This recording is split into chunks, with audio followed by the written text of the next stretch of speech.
Wallahu alladzi la ilaha illa huwal malikul quddusus salamul mu'minul muhaiminul azizul jabbar. Yang artinya dialah Allah yang tiada Tuhan selain Dia, yang Maha Raja, Maha Suci, Maha Selamat, Maha mengamankan dan Maha mengintai, Maha Mulia, Al-Jabbar dan Maha memaksa.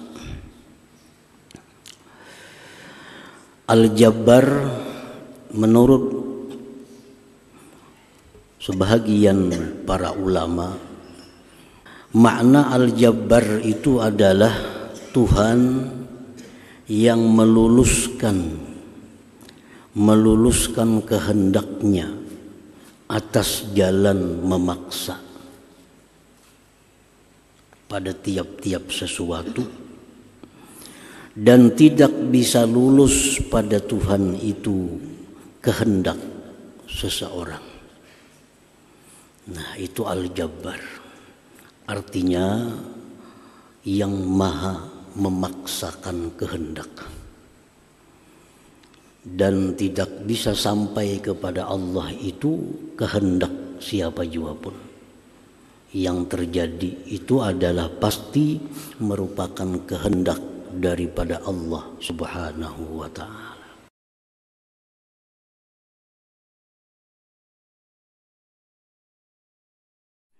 Bismillahirrahmanirrahim.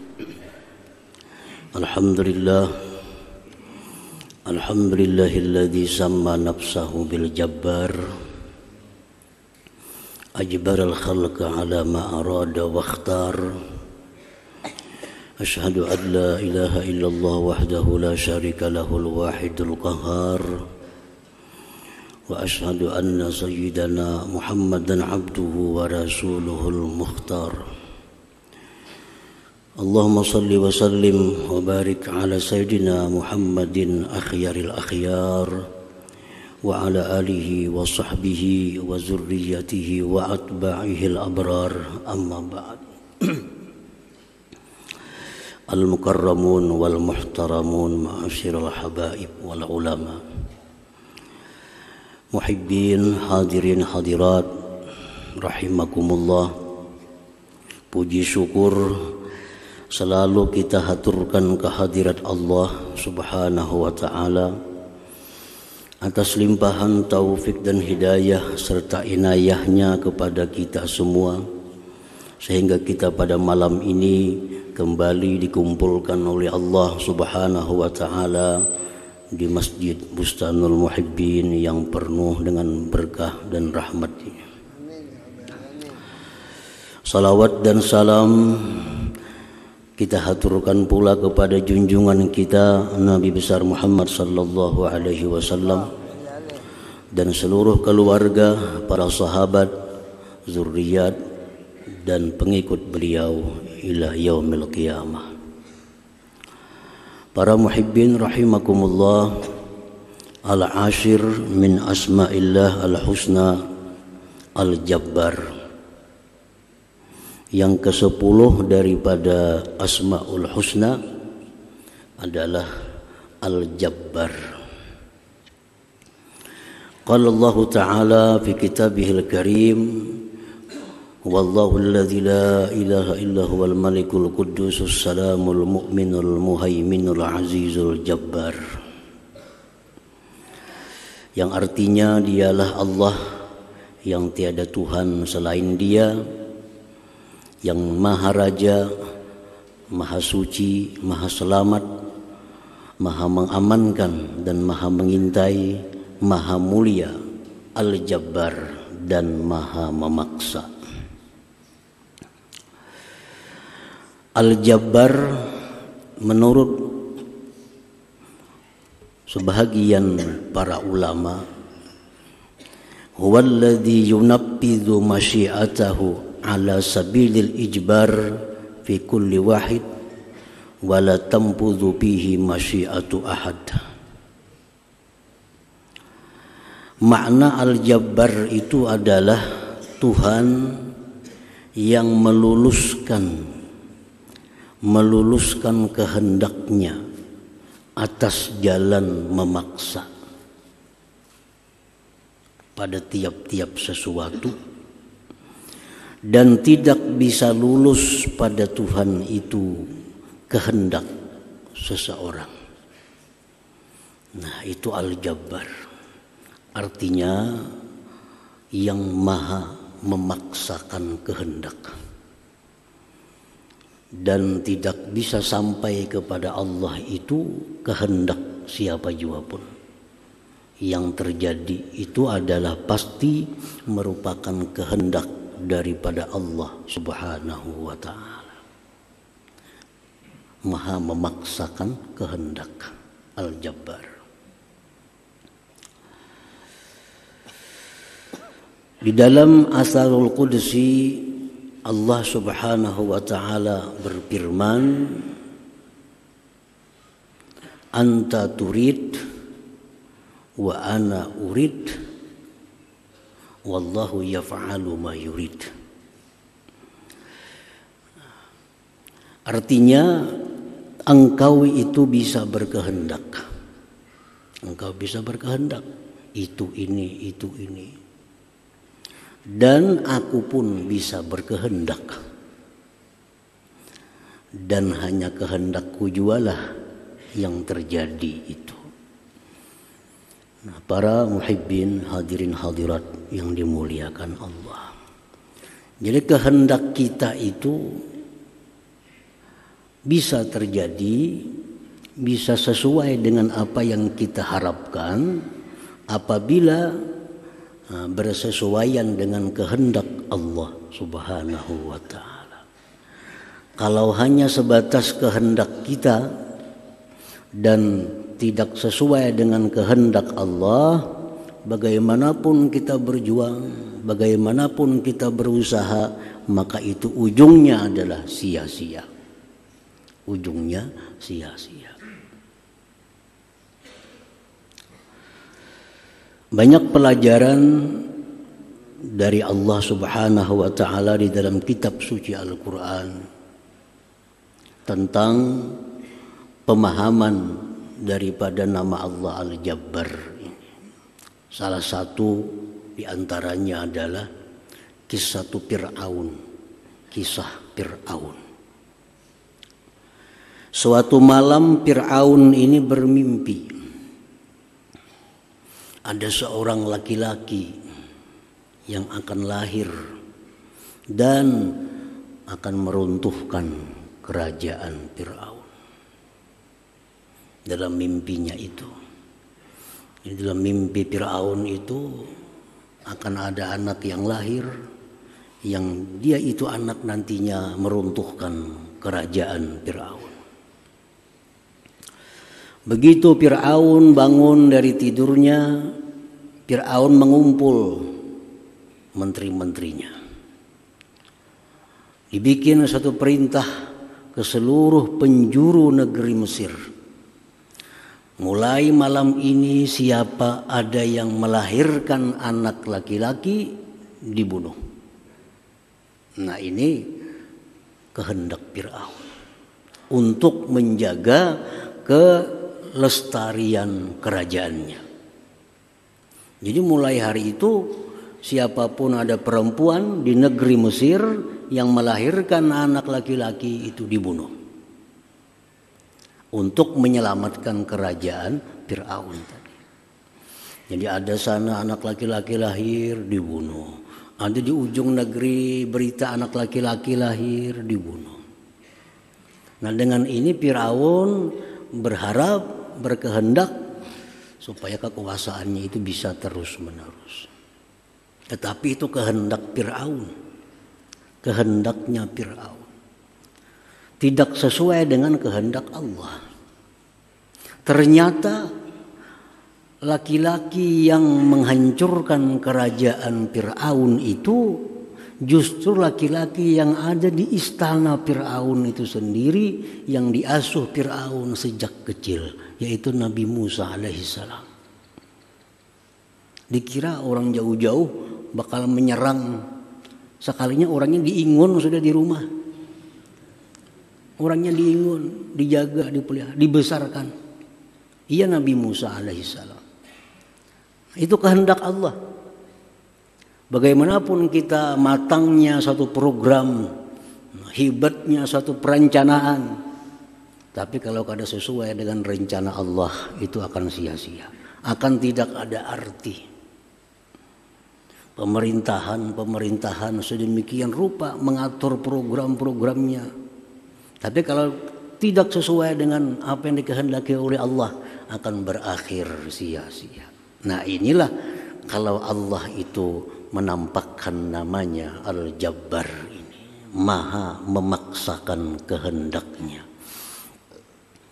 Nah, hadirin hadirat yang dimuliakan Allah, dalam Al-Quranul Karim dikisahkan lagi bagaimana rencana program saudara-saudara Nabi Yusuf alaihissalam untuk melenyapkan Nabi Yusuf.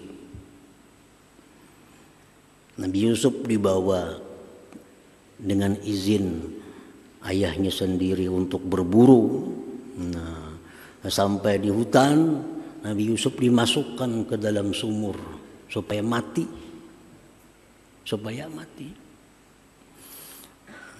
Begitu pulang ke rumah, saudara-saudara Nabi Yusuf ini melaporkan kepada ayahnya bahwa Nabi Yusuf dimakan serigala.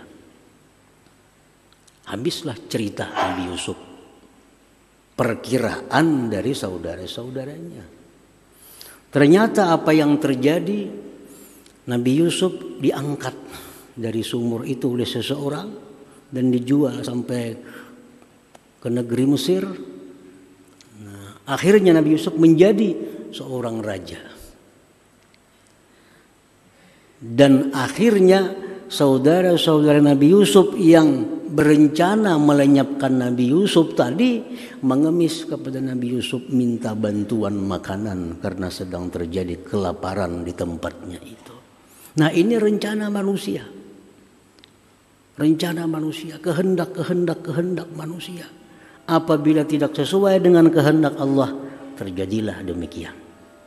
Nah, Al-Jabbar yang maha memaksakan kehendaknya. Para muhibbin rahimakumullah. Jadi Al-Jabbar itu sebagian ulama lagi mengatakan huwallazi ajbara khalqah ala ma arad min islamin wa kufrin wa ta'atin wa ma'siyah. Al-Jabbar itu dialah Tuhan yang memaksakan makhluknya atas menuruti kehendaknya. Memaksakan kita agar menuruti kehendak Allah Subhanahu wa ta'ala. Baik Islam, baik kafir, baik itu merupakan taat kepada Allah atau maksiat kepada Allah. Bilal bin Rabah, sahabat besar Nabi kita sallallahu alaihi wasallam. Nah, Bilal ini pada awal mulanya merupakan seorang budak, seorang hamba sahaya miliknya Umayyah bin Khalaf. Umayyah ini berkehendak agar Bilal ini jangan beriman kepada Nabi Muhammad sallallahu alaihi wasallam. Dengan macam-macam cara tuannya si Bilal ini dirayu, dibujuk, diancam sampai disiksa. Tetap Bilal mengatakan tiada Tuhan selain Allah. Dan akhirnya Bilal diselamatkan oleh Abu Bakar Siddiq radhiyallahu anhu dan menjadi seorang sahabat Rasulullah sallallahu alaihi wasallam. Nah, ini kehendak Allah. Allah menghendaki Bilal ini orang Islam. Allah menghendaki Bilal ini orang yang mulia. Bagaimanapun kehendak tuannya, kada akan terjadi. Demikian cara dibujuk langsung, dibujuk pakai perantara, dirayu segala macam, diancam, bahkan hendak dibunuh. Keyakinan Bilal sedikit pun tidak berubah. Kenapa sebabnya? Karena Allah telah menghendaki Bilal ini musliman, seorang muslim. Nah, jadi rencana-rencana ini gagal total. kalau sudah tidak sesuai dengan rencana Allah, dengan kehendak Allah Subhanahu wa ta'ala.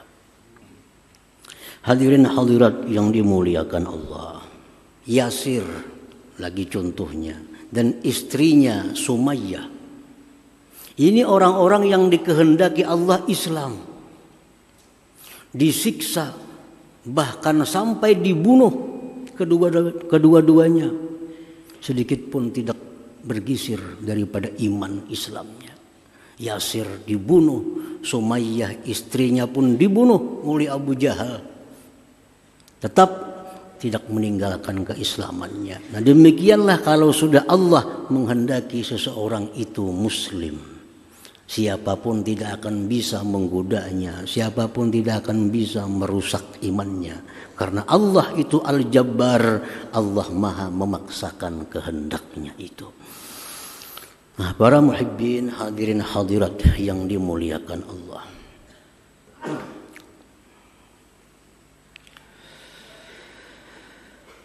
Al-mu'min bismillahil jabbar, kalau sudah kita beriman dengan nama Allah Al-Jabbar, kita sudah percaya bahwa Allah itu maha memaksakan kehendak. Kada kawa dilawani artinya. Bukti-bukti menunjukkan bahwa kehendak manusia kada ada berdaya apa-apa kalau sudah bertentangan dengan kehendaknya Allah.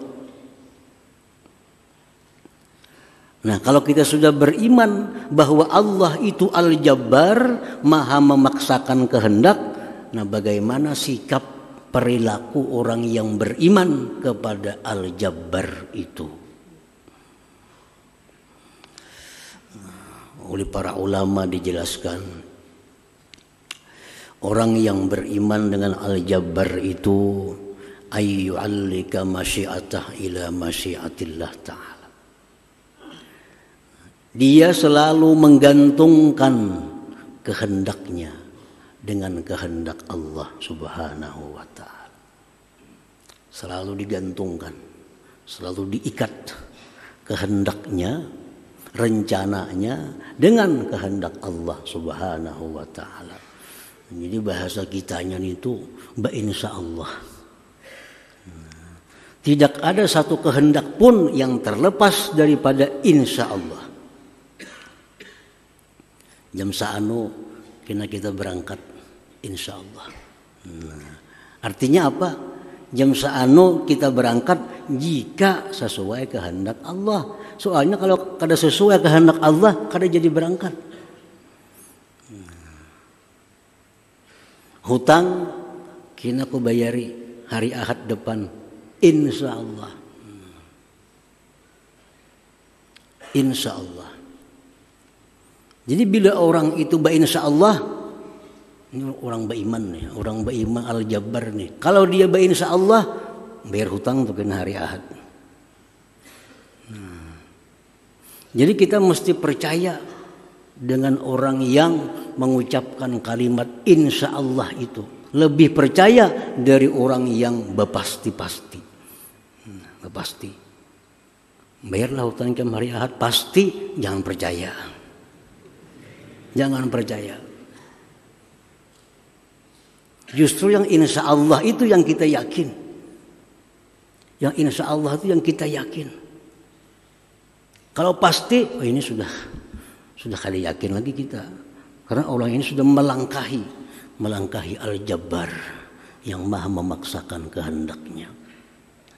Rasulullah SAW diajarkan oleh Allah Subhanahu wa ta'ala, wala taqul li syai'in inni fa'ilun dzalika ghadan. Jangan kau berkata bagi sesuatu bahwa besok aku lakukan, illa ayyasha Allah, kecuali jika Allah menghendaki. Hadirin hadirat yang dimuliakan Allah, dalam asar qudsi pun disebutkan Allah berfirman, anta turid wa ana urid. Fa idza sallamta li fi ma urid kafaituka fi ma turid. Wa illam tusallim li fi ma urid at'abtuka fi ma turid summa la yakunu illa fi ma urid. Ujar Tuhan, engkau berkehendak Isuk hendak ke pasar, isuk hendak ke situ kemari, engkau berkehendak. Wa ana urid, aku pun berkehendak juga. Apabila engkau serahkan bagiku pada sesuatu yang aku kehendaki, aku cukupkan engkau pada sesuatu yang kamu kehendaki itu. Artinya bila kita serahkan kehendak kita ini kepada kehendak Allah, Allah kabulkan, Allah luluskan, Allah mudahkan apa kehendak kita itu. Tetapi jika engkau tidak menyerahkan kepadaku pada apa yang aku kehendaki, engkau bersusah payah untuk mencapai yang kamu kehendaki, kemudian tidak akan terjadi melainkan aku yang menghendakinya. Nah, jadi ini semacam petunjuk kepada kita bahwa apabila kita merencanakan sesuatu, nah, kita kaitkan dengan insya Allah, itu tanda keberhasilan. Tanda, walaupun kita bicara dalam hati. Walaupun surangan dalam hati nih, isuk kina nih hendak ke pasar, imbak ke pasar kina isuk hendak ke sini, hendak ke situ, ke sini. Nah sambung insya Allah. Kada perlu ada orang. Dalam hati pun waktu kita merancang sesuatu, akhiri dengan insya Allah. Itu akan dimudahkan oleh Allah Subhanahu wa taala. Apa yang kita rancang itu dimudahkan oleh Allah. Nah, tadi fa idza sallamta li fi ma urid kafaituka fi ma. Bila engkau menyerahkan kepadaku pada apa yang aku kehendaki, aku cukupkan engkau pada apa yang kau kehendaki. Jadi kita biasakan dalam kehidupan ini, dalam sehari-hari kita, setiap kali kita berkehendak, walaupun hanya dalam hati, kada terucap kepada orang lain, biasakan dalam hati pun, insya Allah. Insya Allah. Kadang-kadang kita bila ada orang hanya insya Allah. Tapi bila dalam hati, kadang-kadang kita kada insya Allah. Nah isuk kena pas ke sini, ke sana, ke sini isuk nah bisa. Nah bila lawan orang berjanji hanya insya Allah, padahal yang sorangan itu yang lebih perlu. Nah, setiap kali kita merencanakan apapun, kita insya Allah,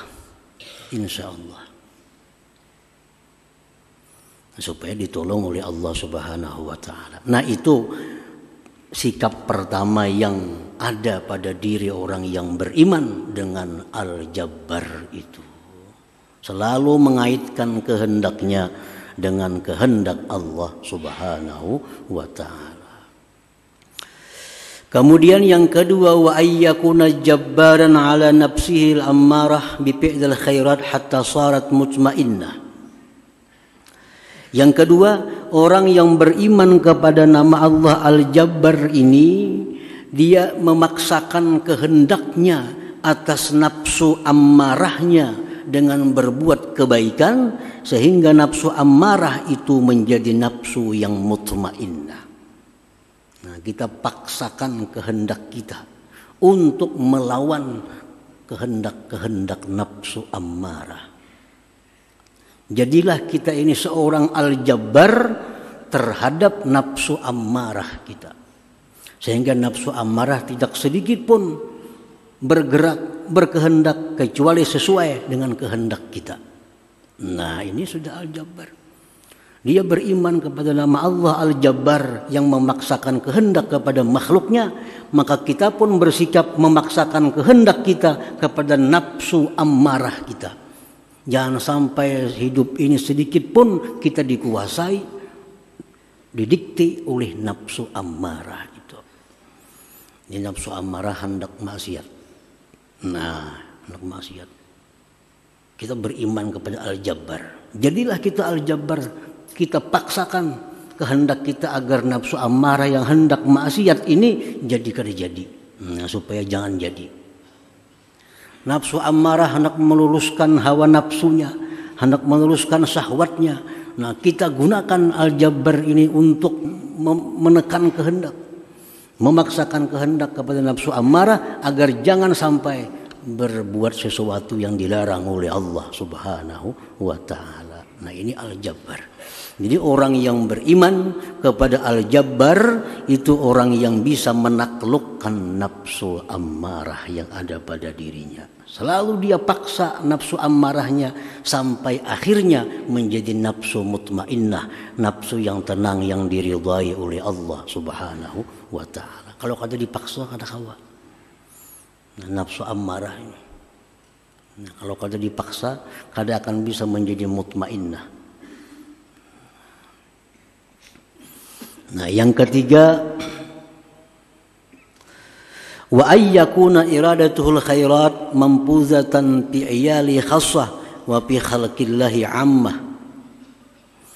Yang ketiga, orang yang beriman kepada Al-Jabbar ini bahwa kehendaknya yang baik itu lulus terlaksana, terutama pada anak istrinya, keluarganya. Nah, jadi orang beriman kepada Al-Jabbar ini, apa-apa yang kehendaknya yang baik itu selalu bisa meluluskan kepada keluarganya, terutama anak istrinya. Ini menghendaki anaknya supaya sembahyang. Sembahyang. Nah, anaknya mau kada maunya sembahyang. Nah, ini menghendaki bahwa bininya ini harus jadi orang yang bagus. Nah, dia paksakan kehendaknya agar bininya jadi orang yang bagus. Nah, itu bukti keimanan kepada Al-Jabbar tadi. Nah, jadi setidak-tidaknya ada 3 sikap perilaku kalau kita beriman kepada nama Allah Al-Jabbar yang maha memaksakan kehendak itu. 1, kita gantungkan kehendak kita kepada kehendak Allah. Artinya jangan lupa apapun yang kita angankan, yang kita rencanakan, yang kita atur mesti dikaitkan dengan insya Allah. Yang kedua, kita mesti bisa memaksakan kehendak kita kepada nafsu ammarah agar dia menjadi nafsu yang mutmainnah. Yang ketiga, sikap orang yang beriman kepada Al-Jabbar, apa-apa kehendaknya yang baik dalam keluarganya itu terlaksana. Nah, apa-apa tujuan baik terhadap anaknya, istrinya terlaksana, kada akan gagal. Nah, demikian cara, bagaimana cara supaya kehendaknya yang baik terhadap bininya, anaknya terjadi, jangan sampai gagal. Nah, 3 sikap itu didapat oleh orang yang sudah beriman kepada nama Allah Al-Jabbar itu. Nah, hadirin hadirat yang dimuliakan Allah, mudah-mudahan Allah mudahkan kita untuk beriman kepada nama Allah Al-Jabbar dan mendapatkan buah dari keimanan tersebut. Amin ya rabbal alamin. Ila hadratin Nabi sallallahu alaihi wasallam. Al-Fatihah. Ar-Rahmanir Rahim. Maliki yaumiddin. Iyyaka na'budu wa iyyaka nasta'in. Ihdinas siratal mustaqim.